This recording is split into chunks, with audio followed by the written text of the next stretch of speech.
Hello बच्चों, आज आप लोगों को हम विलयन के आगे का टॉपिक लेते हैं।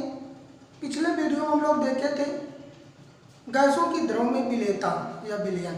आज हम लोग देखेंगे ठोस का द्रव में विलयन। तो प्रायः इसी प्रकार के विलयन को हम लोग विलयन कहते हैं कि ठोस विलेय हो, विलायक द्रव। तो किसी भी इस प्रकार के विलयन में ठोस को विलेय कहते हैं, द्रव को विलायक कहते हैं। तो किसी भी विलायक में ठोस पदार्थ की एक निश्चित मात्रा ही घुलती है। अगर किसी विलायक में ठोस पदार्थ को घोला जाए तो धीरे धीरे घोलते जाए तो एक निश्चित मात्रा ही घुलती है। तो जितनी मात्रा किसी निश्चित ताप पर किसी पदार्थ की घुलती है उसे उस पदार्थ की विलेयता कहते हैं। तो ऐसा विलयन संतृप्त विलयन कहलाता है। अब संतृप्त विलयन कहलाता है। अब कोई भी ठोस द्रव में घुलता कैसे है, कारण क्या, किस कारण से ठोस द्रव में घुल जाते हैं, इसको समझें। तो घुलन की क्रियाविधि, घुलन की क्रियाविधि, घुलन की क्रियाविधि को हम समझें तो किसी भी ठोस में द्रव की घुलने की क्रिया दो कारणों से हो सकती है। पहला कारण हो सकता है, पहला कारण क्या होता है, विलायक संकरण द्वारा। किसके द्वारा? विलायक संकरण द्वारा। दूसरा होता है हाइड्रोजन आबंध द्वारा, हाइड्रोजन आबंध द्वारा। ठीक, दो कारणों से घुल सकता है। पहला कारण है कि ये क्या होता है, विलायक संकरण द्वारा। विलायक संकरण द्वारा क्या होता है, जब किसी ठोस को, ध्रुवीय ठोस को अर्थात आयनिक ठोस को किसी ध्रुवीय विलायक में घोला जाता है, किसी ध्रुवीय विलायक में घोला जाता है तो होता क्या है कि जो ध्रुवीय विलायक होते हैं वो आयनित हो जाते हैं और ध्रुवीय विलेय जो होते हैं वो आयनिक हो जाते हैं। विलायक के विपरीत आवेशित अणुओं की ओर आकर्षित होकर उसकी सतह से चिपकने लगते हैं, क्रिस्टल के जालक के छोड़ करके। जो क्रिस्टल जालक ठोस का उसको छोड़ करके कहाँ चले जाते हैं, द्रव की सतह यानी विलायक की सतह पर। इस तरह से विलायक के विपरीत आवेशित अणुओं से जुड़कर उदासीन अणु बना लेते हैं। इस प्रकार से क्रिस्टल जालक के, ठोस क्रिस्टल जालक से तमाम अणु उदासीन यानी आयन जल की सतह पर आ जाते हैं, जिससे जालक के अणु टूट टूट करके पानी में घुलते रहते हैं या विलायक में घुलते रहते हैं। ठीक, यहाँ पे एक चीज और समझ लें, जब क्रिस्टल ठोस के अणु जल में आकर के जल की सतह पर घुलते हैं तो उसके फलस्वरूप एक ऊर्जा मुक्त होती है जिसे जलयोजन ऊर्जा, अगर जल है तो जलयोजन ऊर्जा कहते हैं, या नहीं तो जलयोजन ऊर्जा है। जलयोजन ऊर्जा और जालक ऊर्जा। जालक ऊर्जा क्या होती है? जालक ऊर्जा होती है क्रिस्टल के आयनों को तोड़ने के लिए आवश्यक ऊर्जा, जालक ऊर्जा कहलाती है।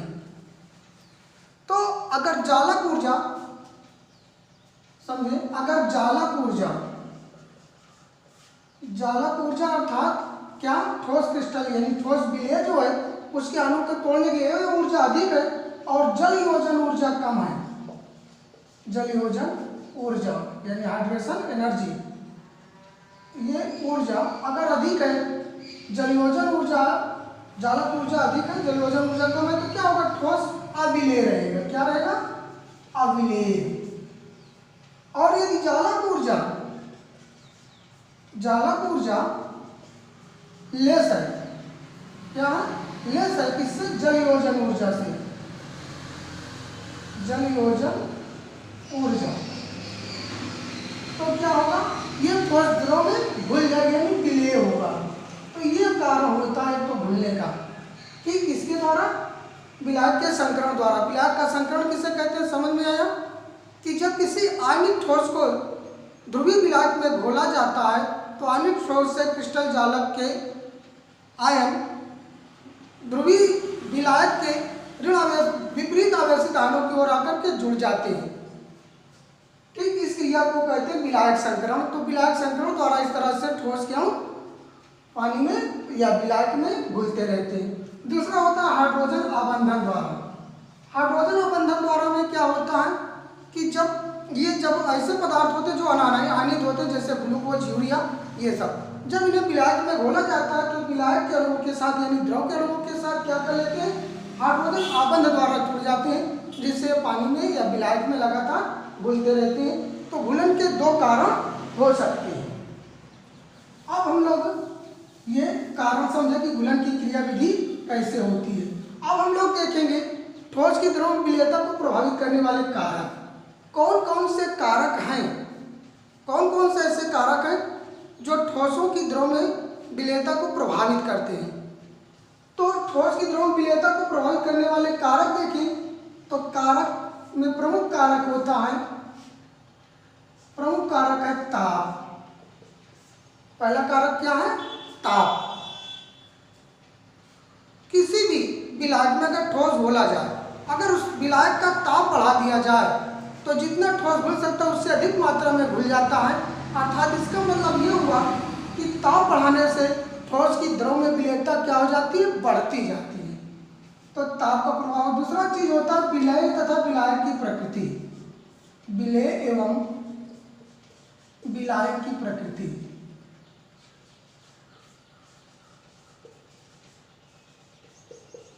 विलय एवं विलायक की प्रकृति। अब विलय तथा विलायक की प्रकृति में क्या होता है कि अगर विलय आयनिक है और विलायक भी आयनिक है, यानी दोनों ध्रुवीय हैं, तो बड़ी आसानी से घुल जाएगा। और एक ध्रुवीय है एक अध्रुवीय है तो आसानी से नहीं घुलेगी, यानी विलेयता कम हो जाती है। इसका एक उदाहरण अगर समझें तो जैसे नमक को हम पानी में घोलें तो नमक भी ध्रुवी, पानी भी ध्रुवी, दोनों बड़ी आसानी से घुल जाते हैं। लेकिन उसी नमक को अगर हम विलायक ले लें, तेल, सरसों का तेल, सरसों के तेल में अगर डालें तो नमक आसानी से घुलता है? नहीं घुलता, क्योंकि दोनों की प्रकृति बदल गई। तो इसमें ये चीजें समझे, लाइट डिजॉल्व लाइट, यानी समान समान को घोलता, अर्थात ध्रुवीय यौगिक ध्रुवीय विलायक में, अध्रुवीय यौगिक अध्रुवीय विलायक में घुलते हैं। तीसरा कारण होता है समायन प्रभाव। समायन प्रभाव। समायन प्रभाव क्या होता है कि जब विलय तथा विलायक में दोनों में आयन समान हो तो उसे समायन कहते हैं। समायन प्रभाव के कारण पदार्थ की विलेयता घट जाती है। उदाहरण जैसे सोडियम एसीटेट है, सोडियम एसीटेट ये विलायक है, विलायक, और एसिटिक अम्ल हमारा विलेय है। क्या है? माफ करिएगा, ये विलेय है, ये क्या है? विलायक। ठीक। अब दोनों को घोले तो देख लें विलय में क्या, विलय अगर आयनों में टूटेगा तो इसमें कौन से आयन बनेंगे? Acetate ion plus sodium ion. और ये जो है जो घुलेगा तो क्या बनेगा? इसमें भी कौन सा आयन है? एसीटेट आयन और हाइड्रोजन आयन। अब दोनों में ये आयन क्या है? समान है, दोनों में एसीटेट आयन है। एसीटेट आयन तो यानी ये समान है। समान प्रभाव के कारण विलेयता क्या हो जाती है? घट जाती है। तो ये विलेयता को प्रभावित करने वाले तीन प्रमुख कारक हैं। पहला है ताप, दूसरा है विलय तथा विलायक की प्रकृति, तीसरा है समायन प्रभाव। तो ये विलेयता को प्रभावित करने वाले प्रमुख कारक हैं। ठीक। अब अगला टॉपिक हम लोग पढ़ेंगे द्रव का वाष्प दाब। क्या देखेंगे?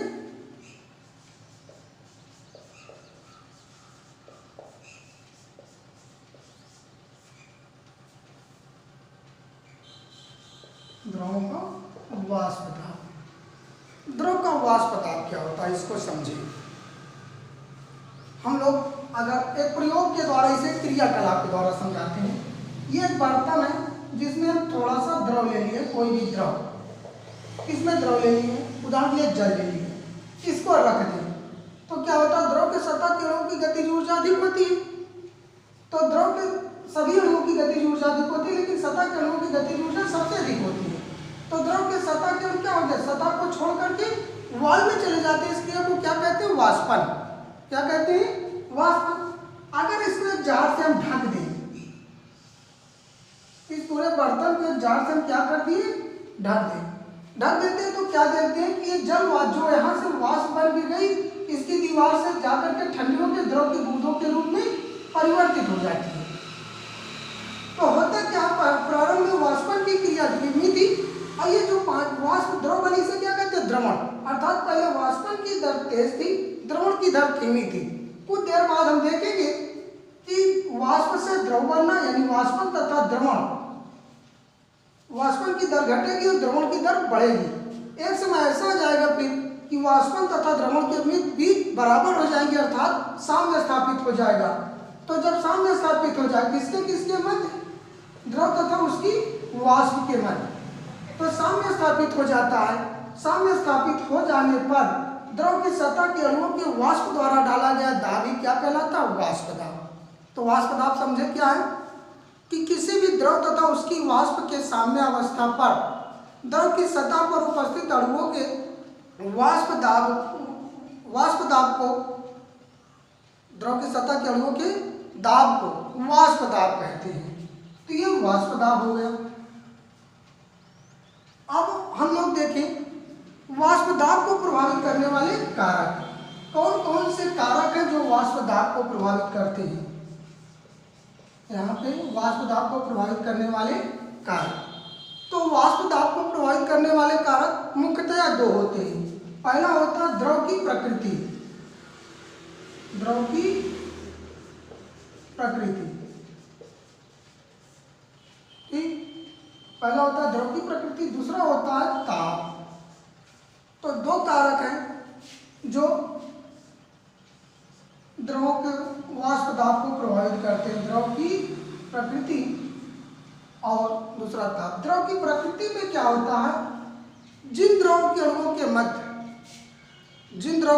मध्य आकर्षण बल अधिक होता है, यानी अन्योन क्रिया अर्थात आकर्षण बल अधिक होता है, उनका वाष्प दाब कम होता है, तथा जिनके अणुओं के मध्य अन्योन क्रिया अर्थात आकर्षण बल कम होता है, उनका वाष्प दाब अधिक होता है।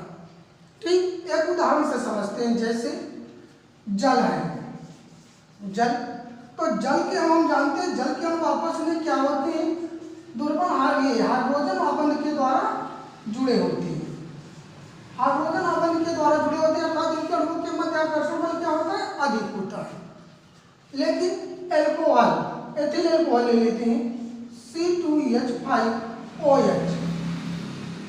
OH या इधर करते हैं OH, ये एल्कोहल है, एथिल एल्कोहल। दूसरा एथिल एल्कोहल का यहाँ से जुड़ जाता है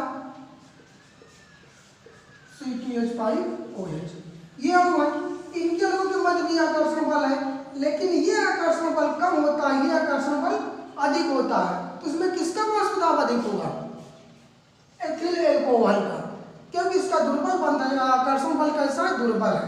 तो ये प्रभावित करता है द्रवों की प्रकृति, वाष्प दाब को प्रभावित करने वाला कारक है। अब दूसरे कारक पर चर्चा करते हैं। दूसरा कारक है ताप। ताप तो अगर हम समझे तो हम लोग जानते हैं वाष्पन, द्रव की सतह के अणु की गतिज ऊर्जा जितनी अधिक होगी वाष्पन की क्रिया उतनी ही तेज होगी। तो ताप बढ़ाने से द्रव के अणुओं की गतिज ऊर्जा क्या हो जाती है, बढ़ जाती है। गतिज ऊर्जा बढ़ जाने के कारण वाष्पन की दर अधिक हो जाएगी और वाष्प दाब भी बढ़ जाएगा। तो ये दूसरा कारक है ताप, जो द्रव के वाष्प दाब को प्रभावित करता है। अब हम लोग आगे देखेंगे अवाष्पशील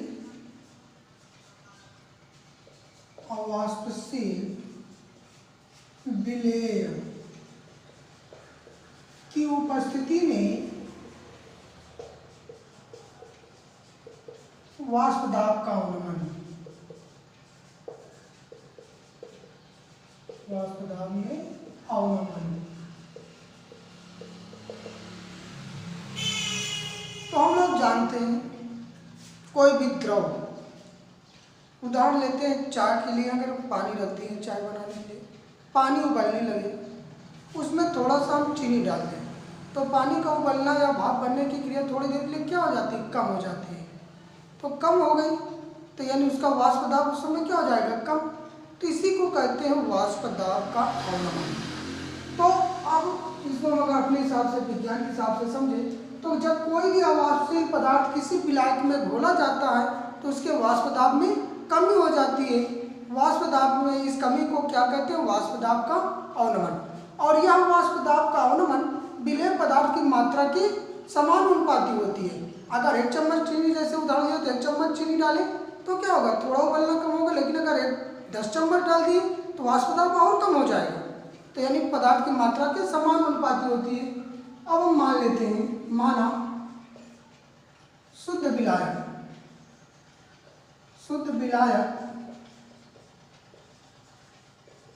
का वाष्प दाब P0 है तथा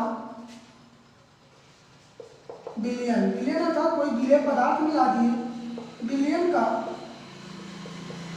वाष्प दाब PS है, PS है। तो क्या होगा, तो वाष्प दाब का अवनमन बराबर वाष्प दाब का अवनमन, कितना अवनमन हुआ, क्या करेंगे P0 माइनस PS, ये वाष्प दाब का अवनमन, क्योंकि इतनी कमी हो गई इसे वाष्प दाब का अवनमन कहते हैं। अब स्थिर ताप पर किसी वाष्प दाब के अवनमन तथा शुद्ध विलायक के वाष्प दाब का अनुपात विलायक का क्या कहलाता है, वाष्प दाब का आपेक्षिक अवनमन कहलाता है। तो आपेक्षिक अवनमन बराबर क्या सूत्र बना, आपेक्षिक अवनमन बराबर होता है वाष्प दाब में कमी बटा शुद्ध विलायक का वाष्प दाब। ये वाष्प दाब का आपेक्षिक अवनमन हो गया। ठीक, वाष्प दाब का आपेक्षिक अवनमन की परिभाषा फिर से सुने, स्थिर ताप पर किसी शुद्ध विलायक के वाष्प दाब में अवनमन, स्थिर ताप पर किसी विलयन के वाष्प दाब का अवनमन तथा शुद्ध विलायक के वाष्प दाब का अनुपात विलयन का आपेक्षिक वाष्प दाब अवनमन कहलाता है। ठीक, अब हम लोग देखेंगे विलयन के वाष्प दाब तथा राउल्ट का नियम। बहुत ही इंपॉर्टेंट है, बहुत इंपॉर्टेंट है ये राउल्ट का नियम, सही से समझिएगा। राउल्ट नियम है क्या, राउल्ट ने द्विग विलयनों के लिए द्विग विलयनों के वाष्प दाब का अध्ययन किया तथा विलयन के वाष्प दाब तथा विलय के सांद्रण के मात्रा के मध्य एक विलयन की सांद्रता का मान ज्ञात किया। ठीक, जिसे राउल्ट का नियम कहा जाता है। राउल्ट के नियम को हम इस प्रकार समझ सकते हैं कि पहला चीज है वाष्पशील द्रव युक्त विलयनों के लिए राउल्ट का नियम। किसके लिए, वाष्पशील द्रव युक्त विलयनों के लिए राउल्ट का नियम।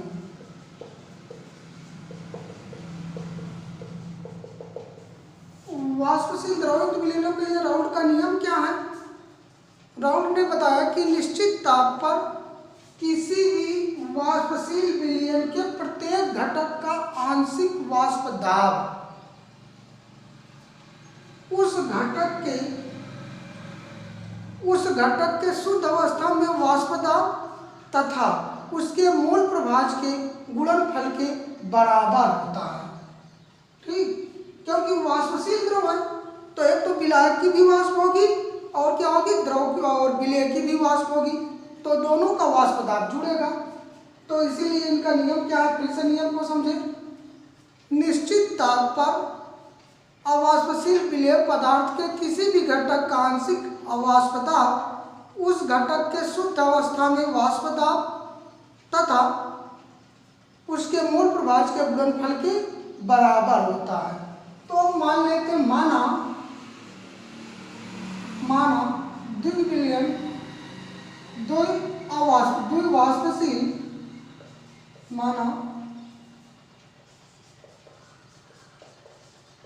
दो वाष्पशील पदार्थ ए एवं बी के विलयन है, जिसमें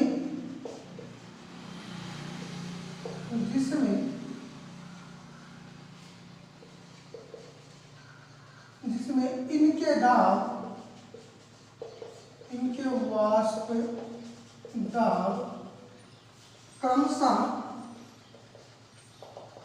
PA एवं PB है।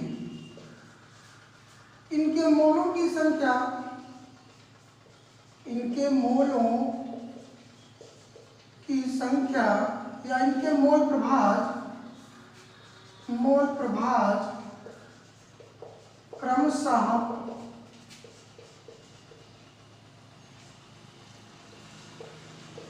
तथा x mole fraction of b हैं। तो राउल्ट के नियम से देख लें, राउल्ट के नियम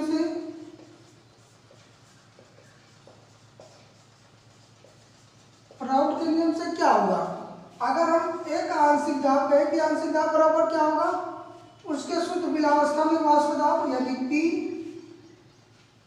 not A into mole fraction of A और PB यानी आंशिक दाब B का आंशिक दाब कितना होगा, शुद्ध अवस्था में उसके वाष्प दाब B के गुणे उसका B का मोल प्रभाज, ये होगा।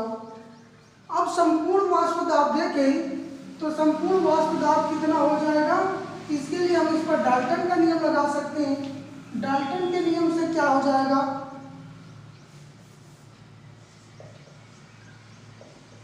डाल्टन के अनुसार हम जानते हैं P बराबर होता है P1 plus P2 plus and so on. तो यहाँ पर P बराबर क्या हो जाएगा, PA प्लस PB बराबर क्या हो जाएगा, P not A into mole fraction of A plus P not B into mole fraction of B, ये P बराबर बन जाएगा। तो ये राउल्ट का नियम और वाष्पशील द्रव युक्त विलयनों के लिए राउल्ट का नियम है ये। अब हम देखते हैं राउल्ट के नियम के दूसरी तरीके से, जब अवाष्पशील विलय युक्त विलयन के लिए राउल्ट का नियम क्या है। तो जब कोई अवाष्पशील पदार्थ कोई विलय में घुला होगा, विलायक में घुला होगा अवाष्पशील पदार्थ, तो उसके वाष्प दाब में विलय का कोई योगदान नहीं रहेगा। तो राउल्ट ने क्या नियम बनाया कि निश्चित ताप पर अवाष्पशील विलय युक्त विलयनों का वाष्प दाब शुद्ध अवस्था में विलायक के वाष्प दाब तथा उसके मोल प्रभाज के गुणनफल के बराबर होता है। अर्थात वाष्प दाब बराबर P विलायक का वाष्प दाब गुणे मोल फ्रैक्शन ऑफ विलायक का मोल फ्रैक्शन, ठीक ये चीज होता है। अगर अब यहाँ पर अगर हम कहें इसको संकेत के द्वारा प्रदर्शित करें तो मान लेते हैं विलायक हमारा PA मतलब A, तो P हो जाएगा बराबर P not A into XA। और एक चीज हम लोग और जानते हैं, जब कोई शुद्ध विलायक होता है तो उसका वाष्प दाब सदैव क्या होता है, नियतांक होता है। अर्थात P नॉट A बराबर क्या हो जाएगा, एक नियतांक यानी स्थिरांक आएंगे, ठीक। तो अब राउल्ट के नियम को हम किस प्रकार परिभाषित कर सकते हैं कि निश्चित ताप पर किसी अवाष्पशील विलय युक्त पदार्थों के विलयन का वाष्प दाब विलयन में उपस्थित विलय के मोल प्रभाज के समानुपाती होता है। अर्थात P बराबर PA इंटू XA, और इसे हम कर सकते हैं समीकरण 1। और PA समानुपाती हम जानते हैं, PA समानुपाती यानी अब एक आंशिक दाब उसके मोल प्रभाज के समानुपात होगा, यानी PA बराबर करे समानुपात को डायरेक्ट नियतांक लगाना होगा XA, ठीक, मोल फ्रैक्शन ऑफ A, ये समीकरण 2 हो गया, ठीक। इसको ध्यान से देखिएगा, समीकरण 2 हो गया। अब हम जानते हैं यहाँ पर देखिए शुद्ध विलायक, अगर शुद्ध विलायक के लिए क्या होता है, शुद्ध विलायक के लिए मोल फ्रैक्शन ऑफ A बराबर कितना होगा, 1, क्योंकि शुद्ध अवस्था में ऐसा विलायक का मोल प्रभाज कितना होता है, 1। और उस समय यानी P A बराबर क्या हो जाएगा, P नॉट A, ठीक, P नॉट A हो जाएगा। तो समीकरण 2 में जो ये समीकरण 2 है, समीकरण 2 में मान रखने पर XA का मान रखिए, समीकरण 2 में ये मान रखने पर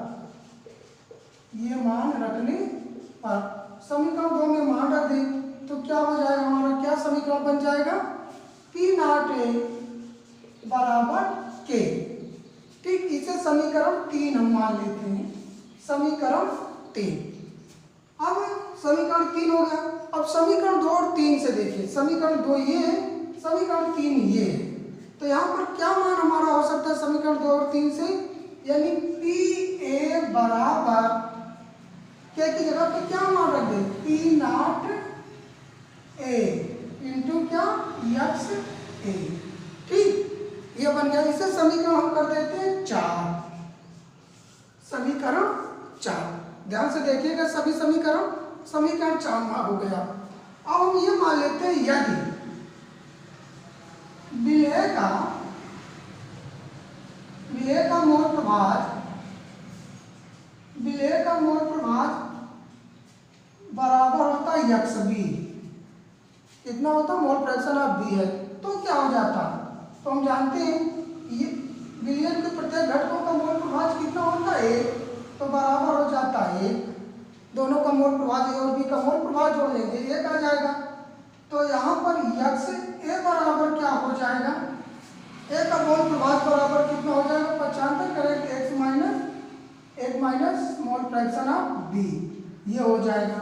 ठीक, ये इतना मान मिल गया। इसे समीकरण कर देते हैं हम 5, समीकरण 5 है। अब समीकरण 5 में अब क्या है, क्या समीकरण 4 में, ठीक, समीकरण 4 में